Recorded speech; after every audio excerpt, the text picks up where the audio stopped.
Welcome to Preparing for AI, the AI podcast for everybody, with your hosts Jimmy Rhodes and me, Matt Cartwright.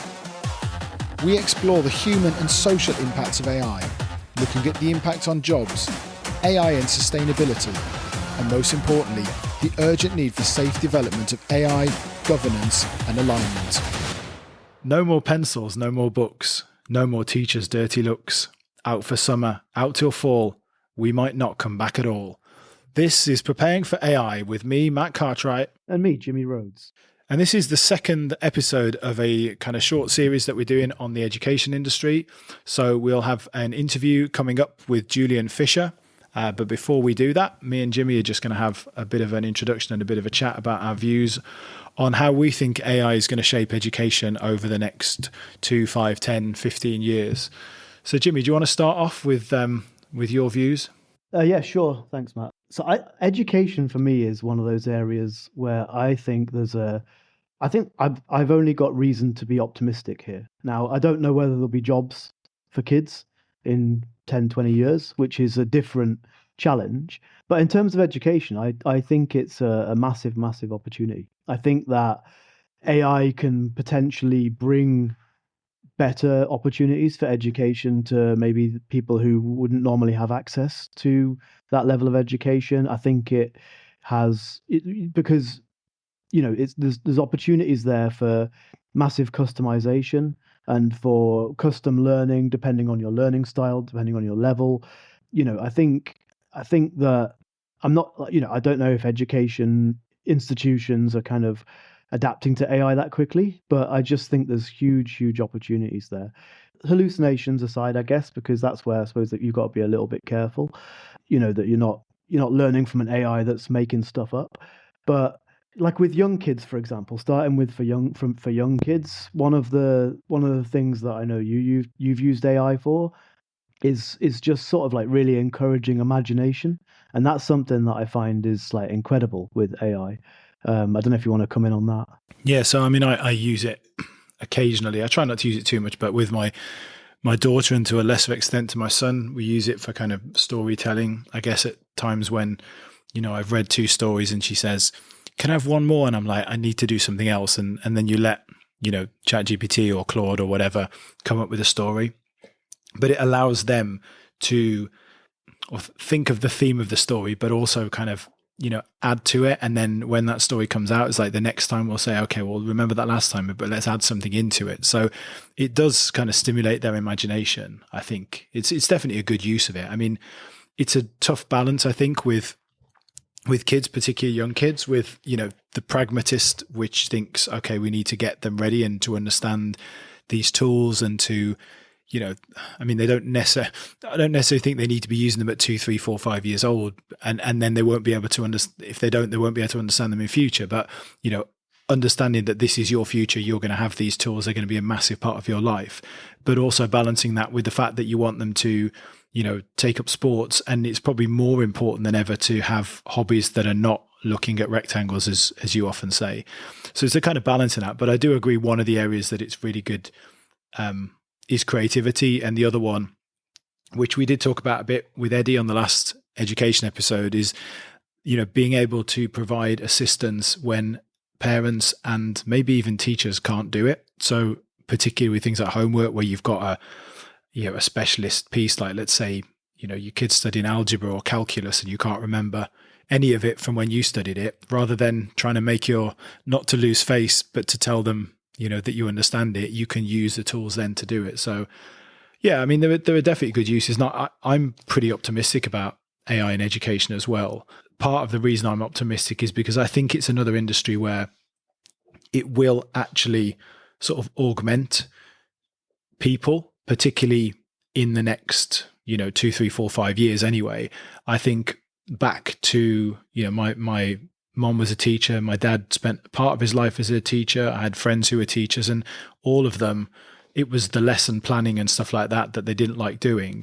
And in fact, my dad said to me, I can't imagine how much easier it would have been. I hated all the time we spent planning for lessons, and, AI tools will help you to not have to spend so much time on that, and then potentially, like we said, with doctors and healthcare, free up some of that burden and allow you to do the stuff that you not only like doing, but where you add the most value. Yeah, totally, totally. I've briefly been a teacher, and lesson planning is definitely not your favorite thing when you're enjoying teaching kids, and then you have to go and spend nearly as much time faffing around producing documents and plans and stuff like that, which And it can marking help as well. It's sort of like the front and the back end of the teaching experience, isn't it? Is the bit that I think no one wants to do. I'm sure there are some teachers out there that love it, but I think they're the sick minority. I'd be really interested to hear from teachers whether they've used it for marking. And just to clarify here, I think we're talking about, with everything, we're talking about AI assisted, which is where AI is right now. So it'll probably very quickly knock you up a framework for a lesson that you might need to tweak a little bit. It'll probably very quickly mark some papers, but you need to double check it's working and double check its output. And hopefully the third episode, which I think it'll be 3 and done for now for education, but I think the third episode will be with a teacher. So we've got, different perspectives, someone who's worked in AI with education, Julian, who is the founder of a sort of education consultancy, and then a teacher who's kind of right at the heart of teaching and what their views on education are. You touched on it, Jimmy, about jobs and that there could be losses. I mean, I think because when we do the industry episodes, we are focused, not only on the impact on having a job, where it's the impact of how a job is as well. But I think we always look at whether it's going to lead to widespread job losses. And I'd be interested whether you think in the short term there will be an effect. I mean, even a sort of positive effect for the teaching industry, in that potentially if we see other industries start to really start to kind of shed jobs, and teaching doesn't, that we drive high quality people into education, because my understanding is there's a bit of a crisis in recruitment in quite a lot of countries at the moment. Yeah, I mean, potentially. I certainly don't think that AI is going to have an immediate impact, if an impact ever, on teaching jobs in terms of job losses. The reason I say that is because it needs that human touch for the foreseeable future. Like, part of teaching is socializing kids, socializing people, and you can't do that with a robot. And also, who's going to listen to one? Like, there's an element of discipline and class control and all that kind of stuff. So And I deciding think how to tailor things to different kids, right? That seems like it's beyond any kind of AI in the the foreseeable future, to get to that level of being able to eyeball 6-7 people in a class and decide, well, that one needs me to be harsher to them, that one needs me to put an arm around them, that one needs me to tell them to shut up. That element of being a teacher, I don't see how you can replicate that. no, it's a human connection, isn't it? And that seems something to me that no AI or robot or anything is ever going to replace, I don't think, or be able to replace. So certainly, if that's the case, it's a very, very long way off. But yeah, for me, teaching is an area that, for me, there can only really be upsides, in my opinion, right now. Like, I've used AI to teach myself stuff, and again, you have to kind of fact check it and keep an eye on it, but it's so much quicker than using Google some of the time to try and find information that you need. Not 100% reliable, but I wouldn't say Google is either. You always need to sort of have a critical eye for everything online. You made a point right at the beginning where you said, well, maybe you made a point is the wrong word, but you said something that kind of piqued my interest. You said that, maybe the kids that are being taught won't have any jobs at the end of this. I wonder whether, and we're talking about education here, and I guess education, we often think about education as leading to a job, but I wonder if we're looking at this the wrong way, in that AI kind of helps us to stop looking at education as purely being about how you get somebody into a job and to make the most money, or to move as high as possible up that chain, and actually focuses more on skills to exist as a human being in the world. Because like the problems that we've got in the world at the moment are mental health. And a lot of the issues that we've got, I think, in society come down to the inability of people to get together and solve problems, or be resilient to change, or to sit down and have different opinions. Is there a case with education that AI frees up a way to spend time actually teaching people to be good, productive human beings in the kind of wider world, rather than just purely being focused on getting them ready to go and have a career? Yeah, I mean, I think I'm not 100% sure because I'm not fully versed on it, but is that not the Montessori model? My daughter goes to Montessori, and even though she's been going there for 2.5 years, I'm still not 100% clear on what the Montessori model is. I like it. And I know it kind of teaches you about, the young kids, it teaches them to follow the older kids, and the older kids, they teach the younger kids, and they learn about relationships and stuff like that. But the Montessori model as such, this is kind of shameful, but I've never really looked it up. But I'm very, very satisfied with the nursery and the job that they do. So, yeah, I mean, they're definitely spending time on teaching them skills that are, not just maths and counting and letters and stuff. But I think it's more for me, that's more about like they're learning real life skills. There's still things that are more sort of practical and translatable. I think my point there is like, can you spend much more time on physical education, and can you spend more time on well-being, and can you spend more time teaching people to be resilient, and, like I say, being able to kind of problem solve between people, learning about it's not learning, it's almost like relearning, because I feel it's something we've lost over the last 20 or 30 years. I mean, maybe it's shorter than that, but the ability to have a different opinion and to have a constructive engagement with somebody on that, rather than just going, well, you think this, you're the enemy kind of thing. Yeah, and just to clarify, I mentioned the Montessori thing, but I totally am for this and agree and hear what you're saying. I think if we can get to a point or get to a model where it's less about, I think the focus is less on capitalism and the focus is more on the human side, then I think that's a good thing, and I would definitely be pro that kind of model in education. So you don't like capitalism, Jimmy? Are you a communist, Jimmy? I'm not a communist. Are you a socialist? I'm not a communist. I just don't think that.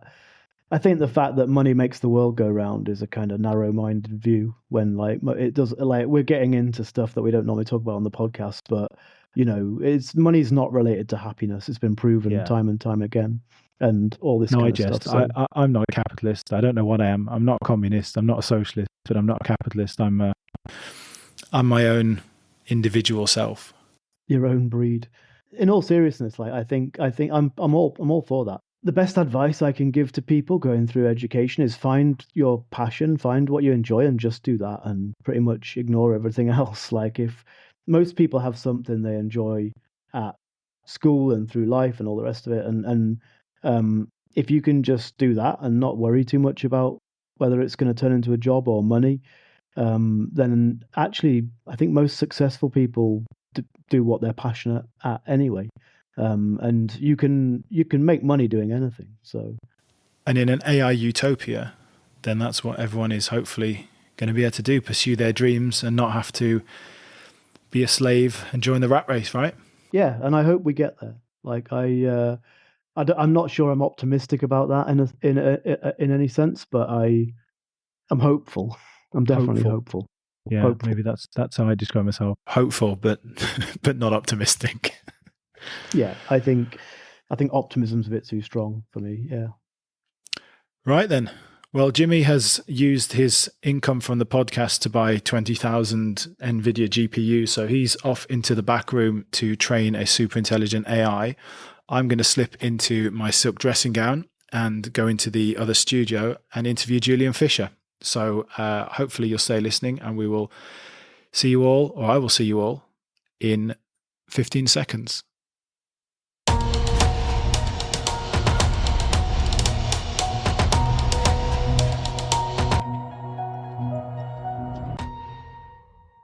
So joining us today is Julian Fisher. Julian is the co-founder and CEO of Venture Education. So Julian, welcome to the podcast. Hi, great to be here.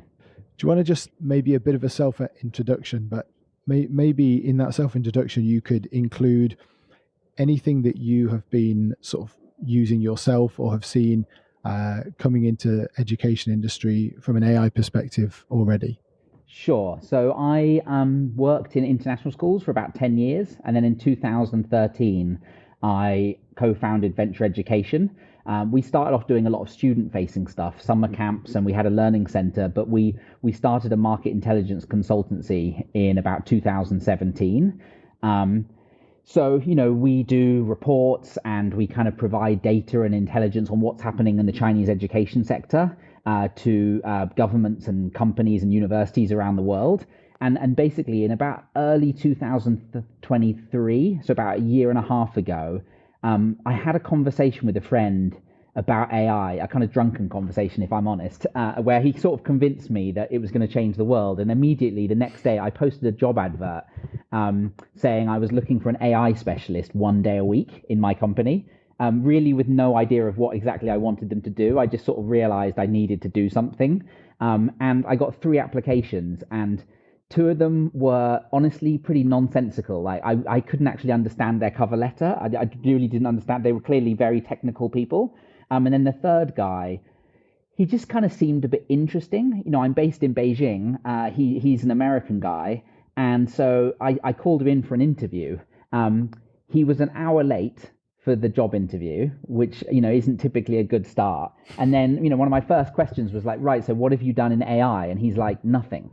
And I was like, okay, so what have you done just more generally? And he's like, well, I reverse engineered my Xiaomi air conditioning unit, and I've done this and this and this. And I was like, okay, so like you are this really bright person who clearly problem solves and kind of just uses technology, the way you want it. And so he started with us, and I'm fairly convinced he's a genius. He's now full time with us. And yeah, he kind of completely transformed our organization. So, he started off working internally. So he sort of built us some kind of tools that we could use internally. And I think especially with what we do with market intelligence, being able to analyze, especially open questions, that's where AI has been transformative. When you do a survey with 10,000 parents in China, doing that historically, you'd have to go through manually, you'd have to group things. Now, obviously, you can put it into a large language model and like it will tell you like these are the 4 main trends according to this open question. So he did a lot of stuff around that, building our own internal systems. But then as that kind of grew, we were like, I think there's a product here that we could actually kind of sell outside of our company. So that's what he's been working on for the last 7 months now. And it's basically a tool to allow you to compare schools, not just in China. We're going to start with Asia, and then the product will go global. And of course, because of what AI can do, it's not just quantitative stuff. What are school fees and what's the student enrollment, that kind of stuff. It's also like what language are schools using about themselves, what news are they reporting through social media and stuff. What can that tell us about trends in the sector? So really, really exciting stuff. But again, it all started with a kind of slightly shaky or a slightly strange job interview. It's fascinating that, we're talking a timeline of 18 months, which, is nothing. And yet you're well ahead of the game. That the timelines are one of the things that are so amazing here. I mean, 6 months in AI, we launched this podcast 5 months ago, maybe. And, if we look back at some of the earlier episodes, they're almost irrelevant already. And some of the stuff actually is, overhyped actually, but some of the stuff has moved on so far. So, 18 months ago, I think you're well ahead of the game to have been thinking about AI at that point. So if we look at timelines again, I mean, 2 to 5 years maybe, how do you think that AI is going to transform the sector? I mean, what are the things that you are seeing that either you're excited about or you're worried about? I mean, it can be from both perspectives, but if we look at a kind of fairly short timeline, I guess it's medium term, 2 to 5 years, what do you think are going to be the biggest impacts? So I'm sure you've heard this expression before, but I'm pretty sure that we're going to kind of overestimate this in the short term and underestimate it in the long term in terms of AI and its impact. That's literally exactly what 2 weeks ago is literally exactly what I said. Underestimating the long-term impact, but overestimating the short term. Yeah.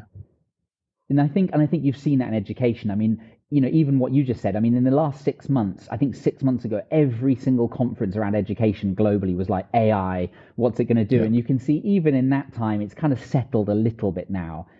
So I think one thing I would definitely say, and I'm probably going to repeat this over and over, but let me tell a story. I once did an activity. I went to a training, and it was led by a school counselor. And she basically got everyone in the room to go up to a whiteboard, and on one side put the positive memories they have from school, and on the other side put the negative memories that they have from school. And at the end, she basically said, "Look, on the positive side, every single one of those is about human interaction. It was like connecting with lifelong friends. It was a time that a teacher supported you. And I think that still stands. So I think good education is still fundamentally about human interaction. And I'm not sure how much of an impact AI is going to have on that. But that being said, when we look at schools particularly, I think it was the teachers that adopted it first. Being a teacher, I'm going to give a shout out now to all teachers. It's incredibly hard to be a good teacher. The comparison I like to make to people who've never taught before is like, if you have to give a presentation in your company, you probably spend half a day preparing for that presentation to make it engaging and persuasive and all that kind of stuff. A good teacher is doing that 6 to 8 times a day. So I think you saw teachers very early adopting AI, especially ChatGPT, for things like lesson plans, developing PPTs, even things like writing reports that, when you've got to write reports or marking homework, that kind of stuff. And yeah, I think in that ways, it really helped that side of things. Obviously, the next ones to adopt it were the students, and the students probably weren't quite as smart about how they were using it, because those guys were just plugging it in and getting it to write an essay for them. And teachers tend to know when you have a student who's kind of, struggling to kind of construct a sentence, and they sort of submit an essay that's like, like PhD level. So I think that was the kind of next side of things. I think, then there's a sort of school side of this. So we as a company survey heads across China every year, about 60 to 70 school heads, and we interview them as well. And we asked them this year about their engagement with AI, and we kind of came up with 4 categories for how schools are engaging with AI. So the first one was minimal. And actually, in some cases, they'd almost kind of outlawed AI. They'd basically told students and staff they weren't allowed to use it. I'm not sure that's the best approach, but that's certainly how some schools are looking at it. I think the next level up was kind of compartmentalized. And you see this a lot in schools. So, you'll have kind of an innovation center where kids go once a week to like study innovation for an hour, which obviously isn't the most effective way of doing it. And sustainability, they'll plant trees once a year. And in this case, they're kind of doing AI 1 hour a week or like an after school activity. I think the next level up was kind of integrated, this idea that it really is something where teachers are using it, students are using it. It's part of the school ecosystem.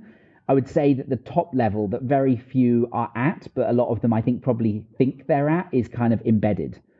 And that's really where it's embedded into the practice of the school at every level. And that's pretty difficult for any school to get to about any topic. So I think that's probably, we're not there yet, even though there is some belief, from some schools that they're nearing that. I think probably what we've also seen with schools as well, that's the most positive step, is just like codes of conduct. And I think that's really saying, look, we don't really know how this is going to work, but at least we can kind of come to some agreement between parents and teachers and students and the school about like when we can use it, when we can't use it, when we have to admit that we're using it. And so I think the best schools, that's probably the level that they've got to. Yeah, I think one of the really good points there is, I mean, when we started this podcast, we were focused purely on the impact on jobs, and not just the impact of, losing jobs, but on how it would affect the way people work.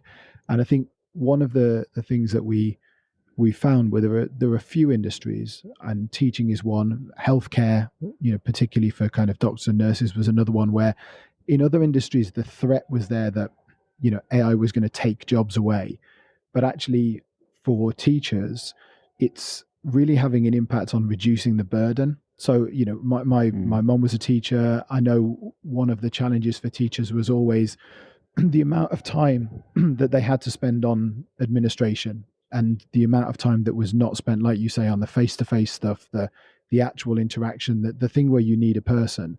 And that already AI tools are helping to reduce that burden. So like you said, lesson planning, marking, no, I don't think there's any teacher who enjoys marking or enjoys lesson planning particularly. I think if you get into teaching, you value the interaction. So, it's great that it has taken some of those things away. I'm interested your view when you say you don't think that all those positive memories around that interaction, and you don't think that is challenged by AI. I mean, I think I probably agree with you, but do you think that there is a case that, AI could be used to take some of that teaching time away? I mean, one example I had, maybe less so for schools, but in education, in higher education, is if you have a lecture and you're watching a video lecture, or you're attending a lecture where someone is just speaking at you for an hour. I mean, does it matter that it's an AI avatar doing it rather than a real person? Yeah, it's a really good question. I know there's been a lot of discussion around this with marking. I guess one of the fears with AI that I potentially have is that we end up just AI talking to AI. I know that this is true with kind of job applications at the moment. I know a lot of people who are like, oh, I got AI to write my CV. And then it's like, sure, but you do realize that the thing reading it is probably AI too. So in this sense, it kind of sucks all of the meaning out of it. And I think if kids get to a point where they understand that teachers are actually not marking their work, it's being marked by AI, it will probably lean them more towards a point where they were like, then I'll just use AI tools to write it as well. Just play and then the at that point, algorithm. what's the purpose of this entire thing? So I think that's probably the danger here. 100%. And you bring up a really good point. It's not education as such, but the one about CVs. I mean, the last few months when I was applying for jobs, and the process of applying for a job now is just gaming the computer, gaming the algorithm. It's just trying to create, well, what buzzwords? I mean, I hate it. What buzzwords do I need to get in? And I need to push them further up to the top so they get picked up easier. And the idea of, assignments and essays being like that, and you're just trying to game the AI, like you say, it becomes a point of, well, have I got a better AI? It just becomes who's using the better AI rather than who's actually producing the best quality of work. And again, this is something that I think it's maybe a stronger argument in higher education where there's at least a degree of choice to be there, that if you're if you're getting a large language model to write an assignment for you, you're kind of cheating yourself because you're not learning anything. I think maybe that's more difficult an argument to have in, let's say, primary and secondary education, where you're there not necessarily because you want to, but because you have to. So you're not. I will say I had a conversation with somebody in school recently, and they said something really, really interesting on this. They were like, now that we've gone down the kind of AI rabbit hole, we've done training for staff, we've kind of done all these workshops with kids, we've sort of got to this really existential question about the purpose of school. And we've kind of broken it down that, like, now one of the fundamental things is like explaining to kids why difficult things are good. Because otherwise you get that response all the time. Well, won't AI do this? Or won't AI do this in the future? Or can't I just use AI to do this? And it's like, okay, so now schools in some ways then are kind of factories for developing resilience rather than the kind of transference of skills. Because ultimately, AI can create a kind of piece of electric music or rock music tomorrow. Does that mean no one's going to bother learning the electric guitar because it's actually really slow and difficult? So I think that was a really interesting reflection on this nature of kind of maybe it changes the tone of schools and kind of the message of schools themselves. Yeah, I do wonder whether in that example, the guitar example is, if creating AI creating music means that less people are inclined to produce their own music, perhaps actually that puts a price premium on being able to produce your own music. And actually, I wish everything wasn't about the economics of it and whether or not you can make money out of it, but actually you kind of reach a kind of equilibrium point where actually it goes the other way, and actually so few people are able to do some of these skills that actually there becomes a premium on that skill, and then it drives more people back to it. So you see no one playing electric guitar to a certain point, and then electric guitar becomes this really sought after skill, and then everybody learns electric guitar again. I don't know that necessarily happens, and that's necessarily the right example, but I do wonder about that, whether the music industry, I think, is a good example of one where something like Suno is really fun to play around with, and I think for background music and sort of functional music, yes, it's absolutely fine. But there comes a point where, why do you pay to go to a concert? You go to pay to a concert because you go to see that performance, not just because you want to listen to the sound. So I think there are many things in education that will be like that. We still buy handmade furniture, right? And we've been able to kind of, factory make furniture for hundreds of years. So yeah, I'm not completely convinced. And I have to say, I have been pondering that. It feels that we're getting to a point where AI is going to be able to produce pretty phenomenal novels, and that maybe we should kind of have 2022 as like a cutoff point for like pre-AI novels and post-AI novels. But then, I do wonder if in kind of 50 years, 100 years, you're going to have this kind of Japanese artisan and people are going to be like, what's that guy doing? And it's like, he's writing a novel, he's doing it by himself, like as opposed to just getting it written with an idea in 10 seconds. So I kind of, I do like the idea that a lot of the stuff we do now kind of becomes craft and becomes valued for such, in the same way that, you can get, factory made beer, but I still think there's a real passion for craft beer that's made by kind of artisans in small batches. So yeah, maybe that's going to kind of span across a lot of the things that we do. So does that mean that education of, more craft skills, everyone wants to study woodwork again because they want to be able to be an artisan and create stuff? I mean, I kind of joke a little bit, but I think if you, maybe not in the long-term future, but certainly in the sort of medium-term future, I would think that if you, for example, are able to do a trade, there's still going to be a job for you, because, a plumber, for example, may well use an AI robotic assistant to do certain things, but you're not going to have a plumber for a long time where it's just a robot comes in and does it. There's going to be supervision. So providing that those kind of hand manual things still have a market, wouldn't the same thing apply to learning, crafts and learning to be able to create stuff? Maybe that's a really good thing, that we're able to have those kind of careers rather than everybody just, going and working in an office. Maybe in the future, you'll hire a boutique accounting firm where they do it all by hand, just because you kind of appreciate with the craft. A quill. Yeah, exactly. A quill and an abacus.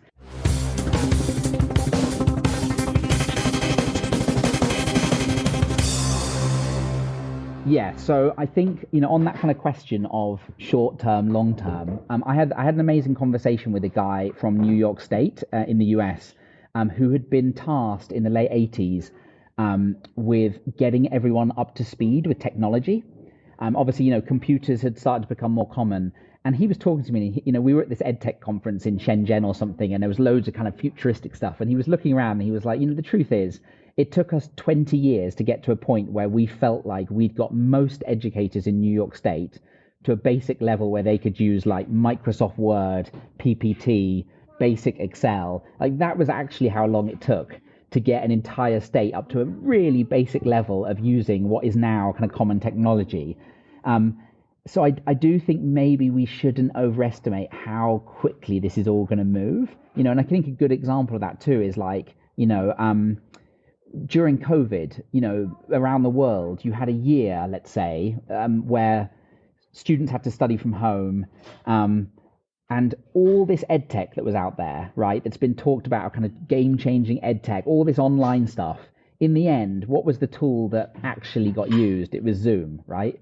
So that was kind of like, if your ed tech didn't work in a year when everyone was stuck at home and you're kind of proselytizing, saying that online education is the future, I mean, how's it going to work now? So I think sort of combining those two tales, I think we probably shouldn't overestimate the impact this is going to make, because things move very slowly. And I think that's true in education, perhaps more than any other industry. So it might not be this generation of teachers that is kind of changing things. It may be the kids they're teaching right now. It's a bit of an oil tanker when it comes to moving. We still haven't really progressed much from kind of, hundreds of years ago, right, with teachers at the front of a classroom talking to a bunch of kids. So yeah, I think we should probably be quite careful about how dramatic we think this is going to be. Yeah, I think that's true for a lot of sectors, but I think you're right, particularly for education, it's slow moving. And also I think, parents don't necessarily want this change. I think that's an important thing. There's a lot of stuff with AI where we ask this question is, who's asked for this? Does anyone want this? Is it being done to us? Are we actually, are we in any way, do we have a choice in this? And I think the answer is no with a lot of it, obviously. But with education, parents have a say. We did another episode on education a couple of weeks ago, and Eddie that we interviewed was talking about his own experience in a school of, it was carrying out calculations with a calculator, and the parents saying, well, we want our kids to be doing it on a piece of paper with a pen and doing it manually. And the teacher saying, well, we're not teaching the maths, but these particular things, do you ever use do you ever type, or do you ever write this out, or do you just type it out? And the parent, well, yes, we type it out. Well, okay, so why do we need to teach that? Now, I'm not giving my opinion on whether or not we should be teaching maths in that way, but you can see that there is very strongly a view from parents that they still want people to learn the skills and the things that they used to learn, and probably want them to learn from a person, which is a good thing. But it does show that it's not just about the kind of capacity in the industry to embrace the change, but also about whether your customers actually want that change. I think in education, you're right, it's particularly pertinent in that industry. I think one of the things that I do now when I do a lot of training and kind of working with organizations is we need to understand that this word education does not have the same meaning, between you and I, but especially between cultures and between different industries and, different stakeholders. What is education is pretty fundamental to this discussion. I thought, we would sort of get to this at some point. It's like, is it conveying information or conveying knowledge? Is it a kind of preparing for the workforce, control, national identity? Is it about well-being, kind of individuals flourishing? I think addressing that is quite important. And, you sort of mentioned parents there. And I think as a parent myself, that's really, really fundamental, right? I'm 42 years old. What is it that I want from my life now? Because surely if I can understand where I've got to, I can sort of want that for my kid as well. And, it's things like having positive relationships, making things happen, kind of knowing what makes me happy. That's what I want for my son too. And I'm not entirely sure that AI has a role to play in all those different elements. Positive relationships, probably not so much. Making things happen, yeah, probably. I think that's something where AI can kind of empower stuff and make it more efficient. Knowing what makes him happy, I don't know. I don't know what role AI, identifying things perhaps, but I'm not sure what role it has to play there. I think probably that's the question here for parents is what is it do you want for your kids long term? Because if you focus on the short term, which I think is very common in East Asia where we live, you are going to focus on test results, exams, kind of university destinations, and probably AI does have more of a role to play there as a kind of expedient. But I worry that if you just use it for jumping through hoops, ultimately you might reach the age of 42 and be quite unfulfilled and not have that many positive relationships and kind of wonder what real positive value it had for you in the beginning. Well, the contradiction here as well, I think most of us see that kind of, happiness in kind of inverted commas is in many ways is about how much time can we get away from screens and away from technology. And so the contradiction is, we need to educate people to be able to use this technology, to embrace it and to get ahead on it. But actually, if we're looking at their well-being and their future happiness, we need to ensure that they have as much time where they're not involved in technology and where they are, with the other world, the kind of real world, and interacting with people. So I wonder in a way if AI is going to do all this stuff, and let's be honest, it is, whether it's in 10 years or 20 years, in the kind of longer term, it's going to do all this stuff. Actually, how much of it do we need to teach? Because we're not going to be involved in that process at that point. AI is just going to do that. So maybe there's an opportunity, like you say, to spend more time on learning life skills, things that are going to make us happy, things that are going to make us kind of grounded and better people. And I don't know how the sector kind of takes that on, but maybe trying to look at a positive, there is an opportunity to say, okay, well, if these things are going to be done by AI, we can cut out these kind of less interesting things and we can focus on things that are better for our long-term well-being.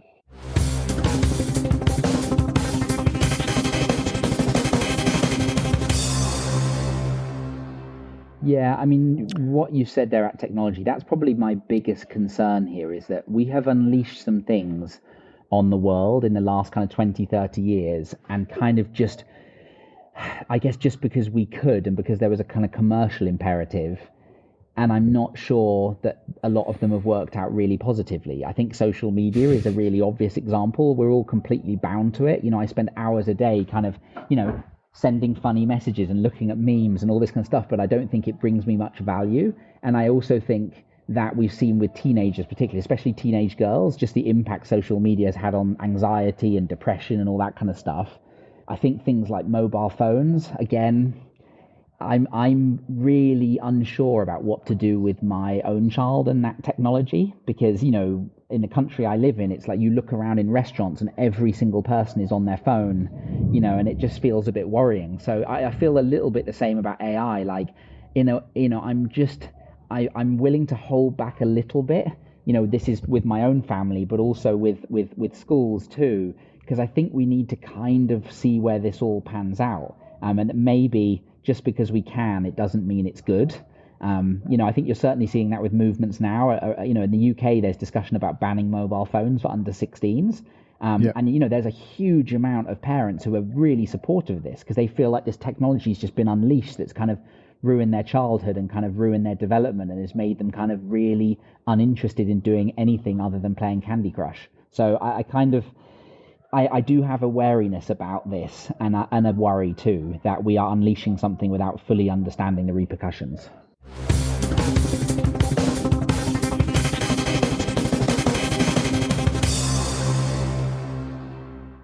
So what can parents and students be doing to kind of get ready? I mean, we it's difficult when we don't know what get ready for what, but I mean, are there things that at the moment that you think that students and parents should be doing to get their kids ready for the kind of new future of education that they're going to be entering, or that they're already, I guess for a lot of them, are already in? I mean, there's a lot of buzzwords in education and, there's a lot of different ways you could take this. I think probably a word, and I say this just because I had a good friend with a good lunch the other day with a friend and we were talking about this for our own kids. I think that concept of resilience is quite a big one, because ultimately what phones and the internet and AI offer is kind of convenience, speed, efficiency. If you're constantly just seeking that at all levels, delivery food and kind of whatever it might be, television on the go whenever you want, possibly that stops you from doing more difficult things, because difficult things, it requires a lot of time, it requires failure, and I think that's probably something to consider. Now, how you develop resilience is really, really difficult, because it's something that schools will talk about. Okay, we develop resilience, but it's like, how do you do that? It's not something you can aim to do, because by its nature, it requires some resistance and it requires some challenge. I do think it's about being persistent. From a school side, it's things like doing regular sports and kind of making sure that kids are engaged with it, even if they're not that sporty, that they're kind of going a little bit outside of their comfort zone. And I think likewise with parents, we're up at the Great Wall at the moment in Beijing, and we've been here for the last 10 days, or my kid has with the family. And, he's climbed up to the Great Wall 10 days in a row every morning for about, 2 to 3 hours. And, that's no screens, no technology, moaning at the beginning, but now something that he kind of skips up the wall, and lots of storytelling, coming up with ideas, kind of playing with sticks and stuff. So yeah, maybe it is that kind of reversion to nature and kind of, away from technology. I'm always kind of reminded of the Aldous Huxley book, The Brave New World, where essentially they kind of break out of the kind of strictures they're in, just go off and let out a primal scream in nature. I think that's kind of where we've got to a little bit as a culture. There's a school of thought, isn't there, that the skill that, I mean, this is kind of, I think what you're trying to say actually, but that the skill that is going to be the most useful for people is an ability to be able to sit and do something for 3, 4, 5, 6, 8, 10 hours in a row without being distracted. And when I first read about this, I kind of did a bit of an experiment on myself to put my phone at my side and sit and read something and see how long it was until I felt the twitch where you go to check the phone or have a quick look at something else. And it wasn't long. And I was able to fight against it, but I was having to fight against it. And I definitely noticed that, the films that I watch, the books that I read, the amount of the articles that I read, becoming, I just read that quicker one because I can't sit for 20 minutes and read one thing. I need to flick between things. And so the ability to do that, I don't know how we educate people to do it. I think that is resilience. It is persistence. That's going to be a skill that if everybody is, and let's be honest, our brains have been rewired by social media. That's it's not just that we have been influenced. They literally have rewired the way our brains work. We need that kind of dopamine hit of a fast TikTok video or a quick article, something that you can read in a few seconds. Being able to not rebel against it, but being able to, when you need to sit down and focus on something for a long period of time. While AI will do a lot of things, there's definitely going to be a space for people that can do that. And I think that if you can get your kid to do that, that's maybe one way that you can get them ahead in the world. I mean, we went to Vietnam on holiday over Spring Festival this year in China, and for 9 days we decided not to use our mobile phones. And I will say something that was reassuring, which was like after the sort of third or fourth day, I was able to sit down with a book and read for like 2 hours straight without kind of constantly reaching for my phone, which I honestly don't think is something I've been able to do for kind of 10 years. So I think it is reassuring that we can kind of get this quality back. I do think, on that kind of persistence and sort of resilience piece, it's sort of easy to sound like a grumpy old man, and I'm sure every generation has done this, throughout history. But, you do see it. I hire a lot of graduates in my company, and you do see this trait that kind of when encountering something difficult or when having a difficult conversation, the kind of maybe something I've sensed more and more is this kind of idea, well then I'll just stop trying, or then I'll give up, And again, I don't know whether that's something that kind of generationally has been said for a long time, but I kind of sense that it's come from this kind of quick wins idea that, when you play a phone game, you're getting that dopamine hit every 5 minutes. And, if you're constantly at a point where it's like, and I have to say, I'm slightly worried about AI in the workplace, where there are times when, especially in the industry we're in, doing consultancy and market intelligence, where you really, really need to have attention to detail because, businesses and governments and universities are going to make strategic decisions based on the information you provide them with. I do worry sometimes, if I've got staff members who are using AI, it's a shortcut. It allows them to do this thing quicker, but like, is the information you're getting really, really high quality or not? And if you're just going to use it without thinking, sort of to bring it back to AI, that's one of my concerns, is that kind of bad data in, bad data out problem. And I'm certainly quite wary about using it kind of completely freely in the office. It's not, but I think, that's one of those examples where we're looking at the now, and it's not at that point, but it will be. And I think at some point you'll be using a tool that is, let's forget kind of AGI. I think all the focus around artificial general intelligence is very problematic because it's not actually what we need. What we need is specific tools that are really, really good at their job.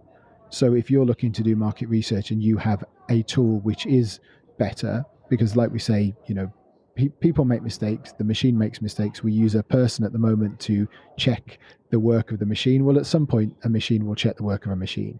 So I think that quality will get better in time. And hopefully what we see is less of a function on this idea of an AGI or an AI that can do everything, and more of a development of specialized tools that are able to do one particular task really, really well. I think that would be that would be a good thing. And some of that work, I mean, it will affect jobs, but it's sort of an inevitability. I mean, that's going to happen anyway. And that's been really noticeable with the tool that we're building that utilizes AI. So as I said, it's a sort of tool for comparing schools. You can ask ChatGPT to do the same stuff already. But of course, ChatGPT is basing it on a kind of corpus of data from the existing internet. And actually, even just getting a list of every single international school that's currently operating in a country, that in itself is a challenge. And there is no good one online. So even building that feels to us now that that's really core to what we do, is that has to be really good and really accurate. But then what we've noticed then is, sort of scraping the data and kind of analyzing stuff, getting that accuracy level up to, really, really high 90s. That's taken months and months of training, huge amounts of work using our team to kind of train data. And still, it kind of, misunderstands certain things. Maybe the address of a school, there'll be two addresses on the website. There'll be the kind of office address, and then there'll be the school address. They're different, and picking up that subtlety. So I do think still we have to be wary that no matter how effective AI gets, it can only work off of the inputs that it's given. And if those inputs are human or kind of real world in nature, for example, where is a school situated, and or you're talking about kind of parents and their thoughts, if everything's just being sucked up from the internet, that doesn't necessarily mean it's going to get any better. In fact, I worry that it's going to get to a point where 50% of the data on the internet is going to be AI generated, and then it's just going to be this kind of horrific circle where things just get deteriorated. So I still have faith that there will be value for all of us in being able to kind of accumulate and sort of build real world information that gets then fed into the kind of digital infrastructure. That still has to be accurate and good, otherwise everything else fails above it.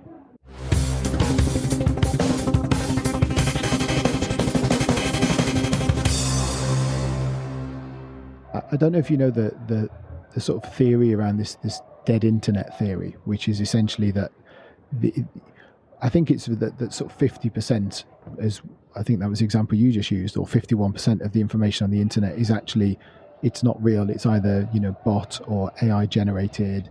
And so therefore, because, more of the data is being, it's like 50% of the data in the world was generated in the last 2 years, 90% in the last 4. As we get more and more data, the percentage creeps up. I actually did a bit of research into this, and apparently, and this is, again, this is one source, but around 10 to 15% of the data on the internet at the moment is either, AI or kind of bot farm generated, but 30% of the current traffic on the internet is AI or bot. So you can see from that, although it's not necessarily quite as high as we maybe worry at the moment, the percentage of traffic is 30%. As you exponentially kind of scale that out over time, we're probably not far from the point where it is 50%. Yeah. It may well be within the next year or two. So there's this amazing, it's literally just one paragraph. I'm going to recommend everyone to read it. It's called On the Exactitude of Science, and it's by Borges, that famous Spanish writer. And so we'll link this in the notes for anyone listening. We'll link this in the show notes. It's phenomenal. You can read it in 2 minutes. It's basically a short story about this empire where they demand bigger and bigger maps, and they get to a point where they build this map that's 1-to-1 in scale. And then as kind of time passes, the map tatters, and then underneath, when they kind of, look underneath the map, there's just desert, and it's kind of, it's a really kind of classic piece of writing for kind of describing postmodernism, but I think it's very applicable here too, which is like at a certain point, if we look under the internet and realize that underneath is just desert or just more AI, you're still going to need people out there gathering real world information, and kind of I that's my worry at the moment for students, actually, and just in general, is that this we've always struggled with that in education. So I gave that example earlier of kind of training people to use basic technology taking 20 years in New York State. The truth is, I've worked in education for 20 years, and you have to train kids how to use the internet. You would think that they would be more computer literate, right? They're digital natives. They're not at all. That's a complete myth. You watch them go to Google and they'll type in, the question they want the answer to, and then they'll just take the first link. So that's why so much of school training around internet has to be like, how credible is your source? What might be the reason that somebody's written this? Essentially getting them to understand that, there's a big difference between what Fox News might say about something and The Guardian might say about something, and kind of understanding that nuance. And I worry that, if, again, you've got to be training kids at the moment, not on how to use AI, but on how AI works. Because if they understand, so it's just being trained on the corpus of the internet with certain weighting and blah, blah, blah, that's going to help to inform them that, there isn't necessarily, AI is not going to give them the right answer on something. It's going to give them a right answer that's kind of informed with the same level of biases as everything else that's produced in human history. So I do think that's probably where we have to lean to at this stage, is setting parameters. When can you use it? Can you use it to help write this essay at school or not? That's probably the most fundamental thing. And then I think the second thing too is just information and training about how AI works. Because I can say with my AI guy, he's really good at informing me exactly how it works. And I have a lot of light bulb moments where I'm like, okay, I misunderstood. I thought it was doing this. Now I understand it's doing this. That actually helps me to use it more effectively. I bought my 5-year-old daughter a book called Neural Networks for Babies, and it shows you how a neural network works. And it was quite funny because we'd been reading a book about how the brain works, and it was showing neurons, and then the book about the neural network kind of showed neurons and then a kind of digital comparison. And she was like, oh, that's like the thing in the brain. And I thought, this is brilliant for her to understand it, because she knows what ChatGPT is, she knows what Claude is, but to her it's kind of magical. And I've tried to explain that it's a massive computer and trying to get her to understand what it is, because like you say, understanding how something works, you've got very young kids who know how to swipe things on a screen, and they know how the kind of physical side of a phone works, and they can find stuff. And I've seen examples of really young kids buying stuff on Amazon because they're able to do it, but they don't know how it works. They're just able to carry out a kind of process, and without understanding how it works, like you say, you don't understand the limitations of it. A friend of mine who is pretty well educated asked me recently if I could ask a large language model when a certain war in that may have been of particular interest to us was going to happen. And I said, it's not a kind of super intelligent life form. It's just trained on things that have already happened. And they just were not thinking about it. To them, it was really, really clever. So let's just ask it a question about when something is going to happen. And so, if adults have got that misunderstanding, you can't expect kids to understand how it works. And there is definitely a strong case for overestimating how clever a large language model is, because it appears clever in the way that it answers you. But when you understand that it is basically, finding combinations of the most likely thing and putting them after each other, then you kind of say, oh, okay, right, well, maybe it's not as intelligent as I thought. And I've said, I think super intelligence will happen at some point, but it's not going to be a large language model. A large language model is able to do certain things well, but it's not the answer to this kind of super intelligence question.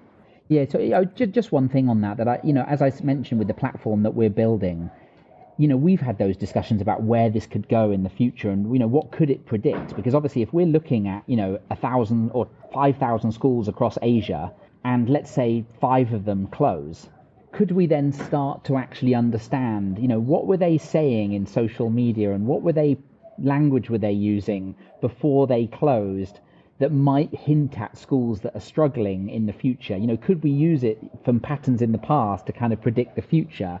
And this is a kind of interesting thought experiment. And then what would we do with that information? These schools are doing really well and these schools are doing poorly. But I think also then what it leans to is, as soon as you kind of identify those traits, of course, then people can just modify their language to kind of mimic, what the AI picks up as success. So I do think that's also something that is really interesting here is are we going to enter into a phase where there's going to be an entire industry in kind of countering AI, and that there will be a kind of thing is like, you see that already with students, that they now deploy, they will tell, ChatGPT, write me an essay, but make sure that it contains 10% mistakes, because they don't want to be found out by their teacher. And I think there's also apps online allow you to put in an AI essay, and then it will kind of mess it up enough that it won't be checkable by an AI checker, which is what some schools are now using to see if the work is produced by students. And that's kind of funny, kind of considering that we might enter into a future where, we all end up kind of, sort of with contrived acts of kind of, sort of absurdity or just kind of difference, just to make ourselves not fit into that CV,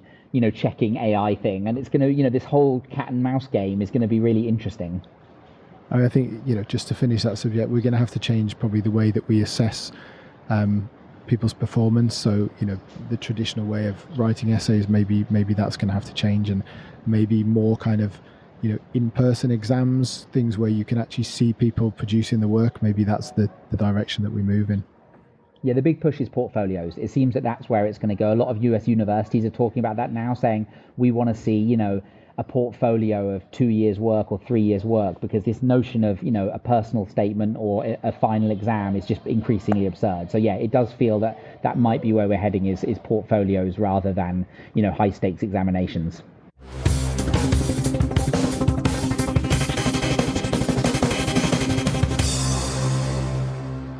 We have talked about this a bit. I mean, we've kind of touched on jobs and the impact, but I'm wondering if you can look at this from the perspective of sort of your own opinion, but also people that you speak to within the sector. Are people worried about their jobs?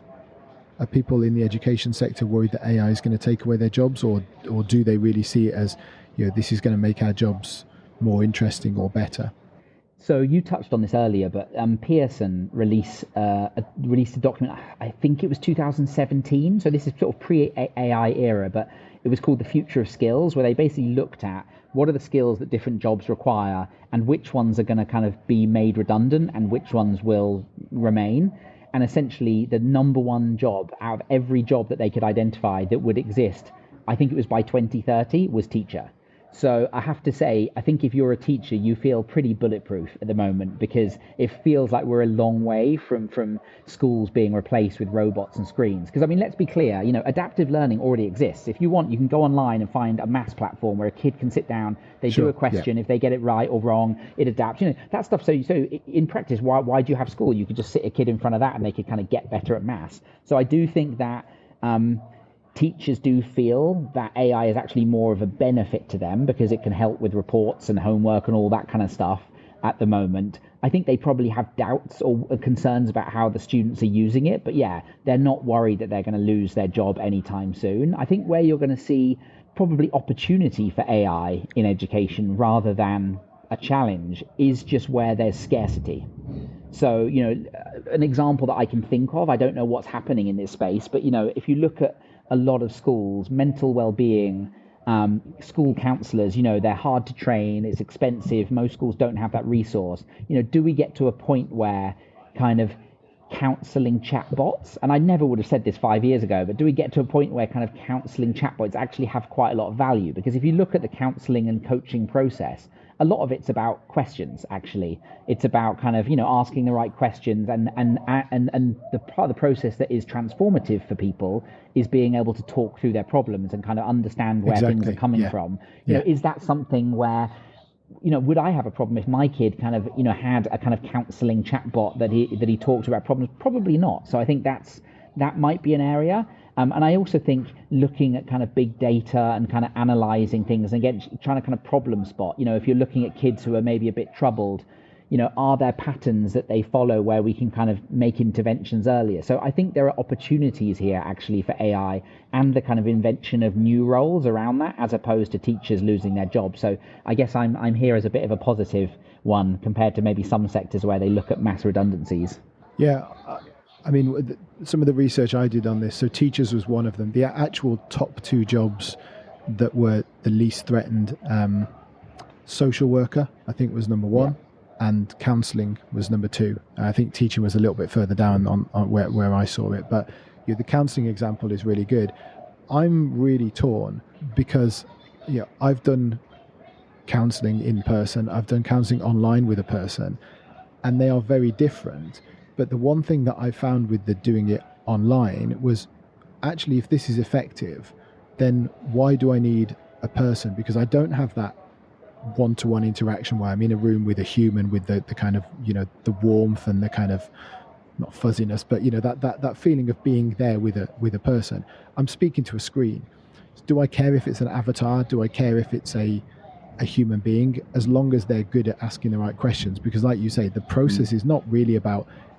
a lot of people when they start counselling are disappointed because it doesn't give them the answers, but actually what you realise is it's just you talking and going, oh, actually, I hadn't realised I thought like that, and going through those processes and thinking about it.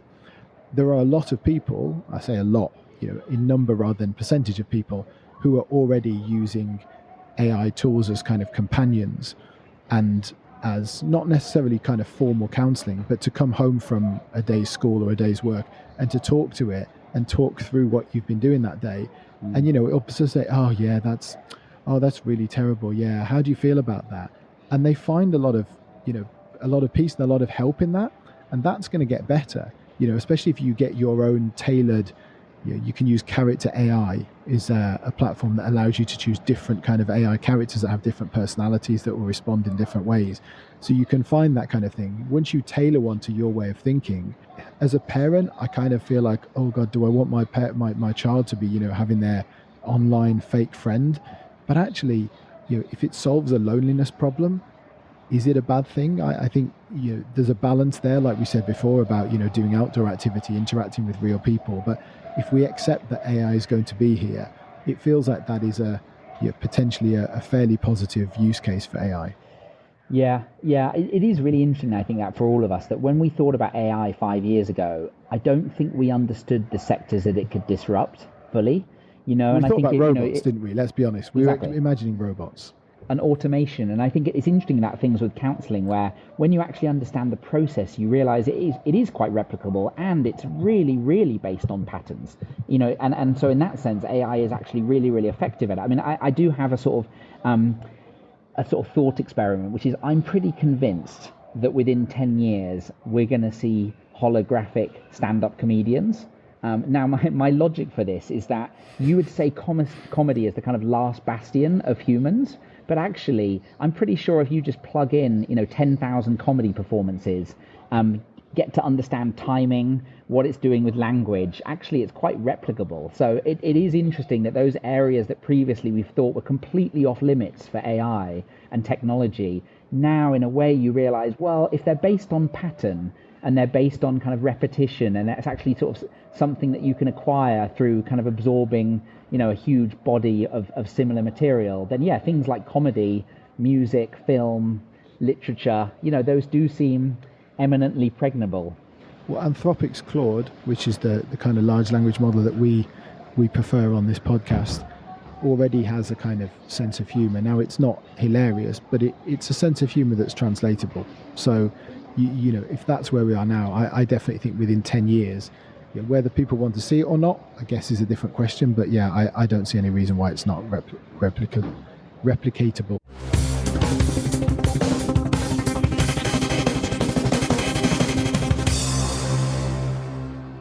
Okay, we always try and finish off now with just a chance for a kind of introduction to any, tools that you recommend or anything that you recommend that people would take on. So if you're a doomer like me, maybe you want to increase people's awareness or get them involved in advocating. If you're an optimist, maybe you want to give them a really interesting use case, but just an opportunity, I guess, just for listeners to give them any advice on anything that you would recommend that they get involved in or use. I'm not going to talk about AI tools. I think what I'll do is I'll just recommend that short thing. It really is just 2-minute read on the exactitude of science by Borges. I'm also going to say that if anyone hasn't rewatched the Steven Spielberg movie AI from 2001, I think it's worth rewatching. I think it's actually a great film and was probably a bit underrated at the time. But beyond that, yeah, I'm afraid I don't have any kind of recommendations. I mean, I can tell you that a lot of people in the education sector use something called Magic AI, which essentially I really just think is mapped onto ChatGPT, but allows them to do the common things that they want, building presentations, building lesson plans, setting up tests and that kind of stuff. So that seems to be the sort of most used tool, I think, in the education sector. K-12 at the moment is Magic AI, and then ChatGPT as well. But yeah, outside of that, I would just stick to literature and movies, and let's all wait and see what happens. Yeah, stay away. Maybe your advice can be stay away from AI and spend time with nature and reading and listening to real music. Yeah, there we go. That's my final recommendation: is come to the Great Wall, stay away from the touristy parts, and go for some hikes. Brilliant. That has been absolutely fascinating. Genuinely one of the best interviews we've had. I hope you'll come on again. Maybe in sort of 6 months' time we can do this again and see where we are and see how much has changed and whether any of your sort of predictions have come true. Cool. Thank you so much. Super interesting. Brilliant. Thank you, Julian. And so that's it for this week. We will leave you as usual with our song, and keep listening, keep subscribing, and see you all soon. Short dust and textbooks, a new revolution. Schools are transforming, it's time for revolution. No more just sitting, it's time to stand tall. Building resilience, answering the call. We're a factory of resilience, forging strength with defiance. Learn to bend but never break, that's the future we'll make.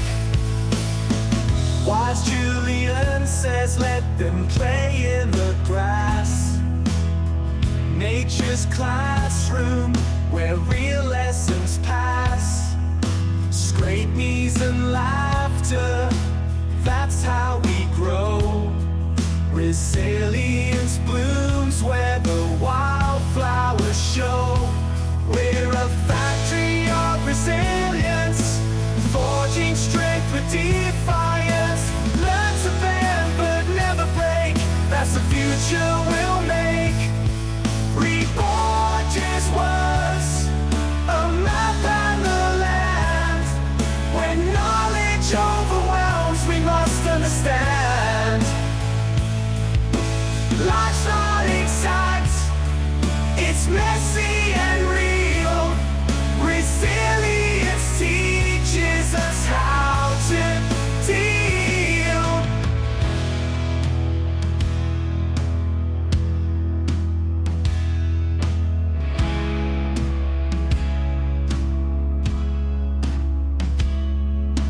Read Borges' words, a map and the land. When knowledge overwhelms, we must understand. Life's not exact, it's messy and real. Resilience teaches us how to deal.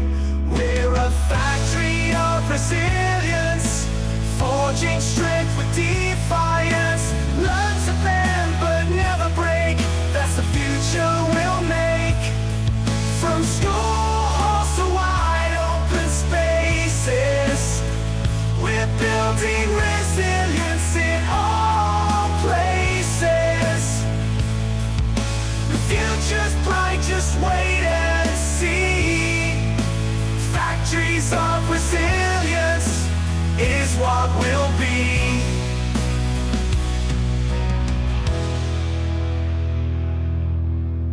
From school halls to wide open spaces, we're building resilience in all places. The future's bright, just wait and see. Factories of resilience is what we'll be.